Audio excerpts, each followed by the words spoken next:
भारत है, जो हमारा मजबूत होता हुआ जो भारत है, विकसित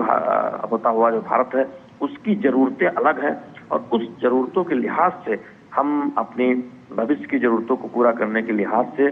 जो संसाधन है, न केवल संसाधन जुटा रहे हैं बल्कि हम ऐसे भवनों का निर्माण कर रहे हैं जो ये स्पष्ट संकेत देता है कि हम अपनी भविष्य की जरूरतों के लिए बेहद सजग हैं और उस ओर आगे बढ़ रहे हैं। तो निश्चित तौर पर ये जो भवन है ये इस बारे में एक बड़ा उदाहरण सामने रखता है।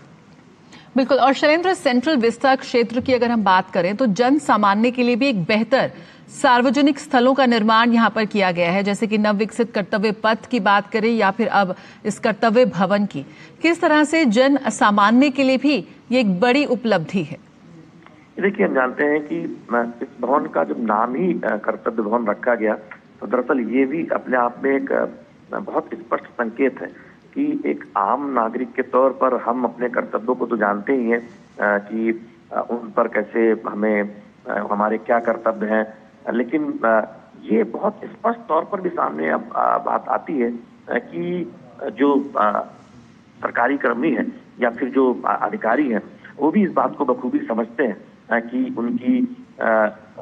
जो देश की जरूरतें हैं उनमें उनका क्या अधिकतम योगदान हो सकता है। और इस दिशा में दरअसल हमने देखा है कि 2014 के बाद जब तमाम पहल की गई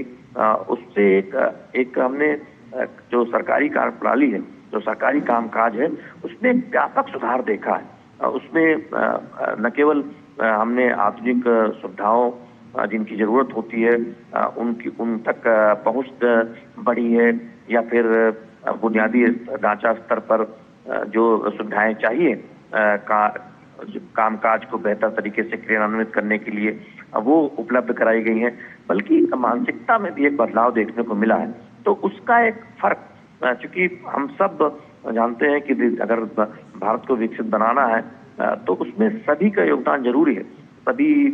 लोग अपनी कार्यक्षमता के लिहाज से, अपनी जिम्मेदारी के लिहाज से जो कुछ जिम्मेदारी इनको दी गई है उसका बेहतर से बेहतर तरीके से निर्वहन करें, इस भावना के लिहाज से काम करें। तो उस दिशा में भी आप देखें कि जब इस पूरे सेंट्रल विस्टा की परियोजना की जब परिकल्पना की गई कि एक ही जगह पर तमाम महत्वपूर्ण भवन हो, तब इस बात को सुनिश्चित किया गया कि जो आम लोग हैं, जो आम सरकारी कर्मी हैं, वो उनको आवाजाही में कोई दिक्कत न हो, उनको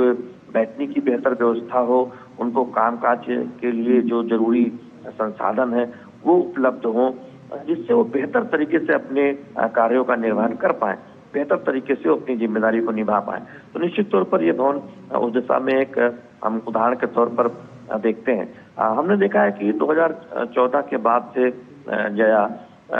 जब भी किसी बड़ी परियोजना का उद्घाटन या फिर शिलान्यास प्रधानमंत्री नरेंद्र मोदी करते हैं, हमने काशी में भी देखा कई जगहों पर जहां प्रधानमंत्री नरेंद्र मोदी